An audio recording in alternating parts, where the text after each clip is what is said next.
At DuPont, worker health and safety is our top priority. Silica dust safety. Respirable crystalline silica dust is generated during the dry cutting, grinding, milling, or drilling of quartz, granite, marble, and some porcelain products. The inhalation of respirable crystalline dust represents a significant potential health risk, a health risk that can lead to a number of chronic and potentially fatal diseases, such as bronchitis, silicosis, chronic obstructive pulmonary disease, collagen vascular diseases, and lung cancer. In general, the body has a number of mechanisms to track and expel foreign particles such as dust. For example, non-respirable particles larger than 10 microns in diameter, are trapped by the mucous membranes of the nose and throat, and are chemically broken down and expelled by the body. These dust particles never breach the gas exchange regions of the lungs. Respirable silica is defined as dust that is hazardous when deposited in the gas exchange region of the lungs. Respirable dust is 10 microns in diameter or smaller and can reach the gas exchange region of the lungs unabated, clogging passageways with solid material, ultimately interfering with the gas exchange process.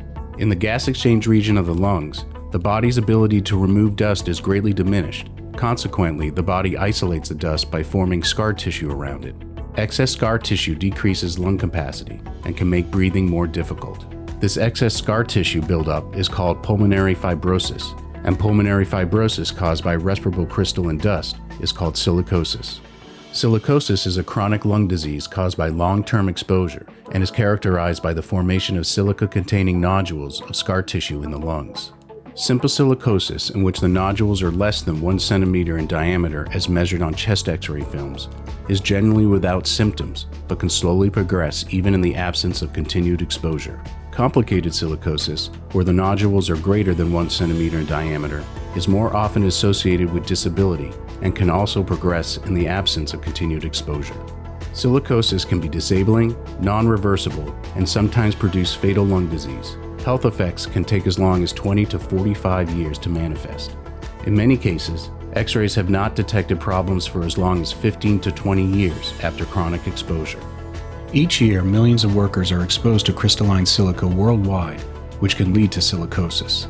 There is no cure for the disease, but it is highly preventable if employers, workers, and government health officials work to reduce exposures.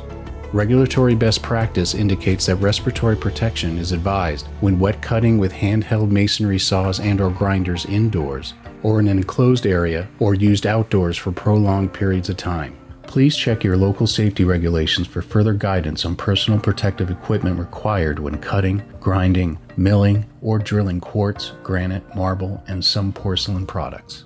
There are several types of engineering controls available to reduce employee exposure to respirable crystalline silica dust during fabrication and installation of quartz and porcelain-containing materials. One type of engineering control is to use wet fabrication techniques where all cutting, grinding, and shaping is performed using water to trap the dust. In stone fabrication shops, much of the automated and manual equipment is already operated with water. Automated equipment includes bridge saws, linear edgers, CNCs, and water jets, while manual equipment includes grinders with coring bits, cutters, drill presses, hand routers and profilers, and polishers. However, there are some tasks that have traditionally been performed dry in the granite fabrication industry. These include dry cutting, dry grinding, dry honing, and dry sweeping. In order to minimize the amount of respirable crystalline silica dust in the air, dry cutting, grinding, and sweeping must be eliminated. This can be accomplished by purchasing tools that can be operated using water, by switching to pneumatic tools or electric tools that are designed for wet operation. Respirable crystalline silica dust can be significantly reduced to acceptable safe levels or eliminated completely. In addition, dry sweeping and the use of air hoses to clean surfaces should be avoided when cleaning a shop floor or any shop surface. Dry brooms and air hoses should be replaced with wet brooms or garden hoses equipped with spray nozzles to clean shops.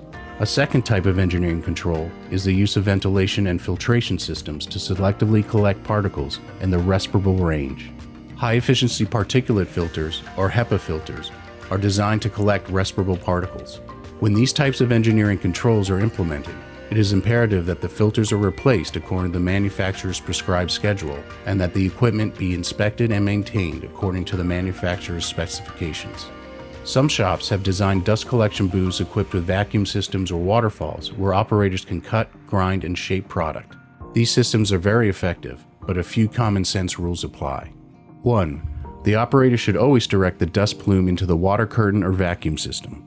2. The operator should work upwind of the cutting, grinding, or shaping operation. 3. The operator should work well within the confines of the dust booth. And 4. Any filters used with the vacuum system should be inspected and replaced as recommended by the manufacturer. While not an engineering control, respirators with HEPA filters may also be effective in minimizing exposure to respirable silica dust, where industrial hygiene sampling indicates the potential for overexposure to dust not controlled by effective engineering controls. The employer must develop a comprehensive written program to establish respiratory protection for employees before supplying respirators. While respirators can be effective, there is substantial cost and administrative burden to creating and maintaining a respirator program.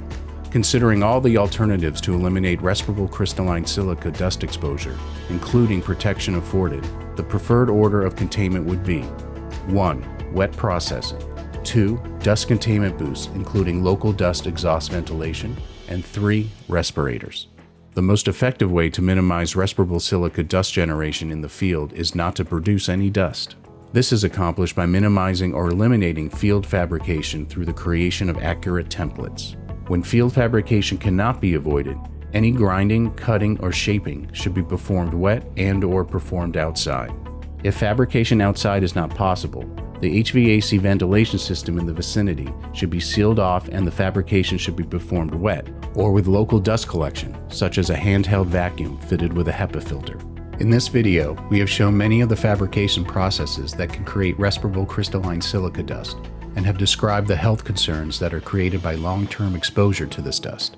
In addition, we have described the various engineering controls that can be implemented by a shop to eliminate the production of respirable silica dust, a major step in creating a safe working environment for operators. As for the job site, we've described the processes that will enable installers of quartz and porcelain-filled products to work with the product without creating respirable crystalline silica dust by using wet processes and working outside, or by capturing any dust that may be generated by using a local vacuum system with a HEPA filter.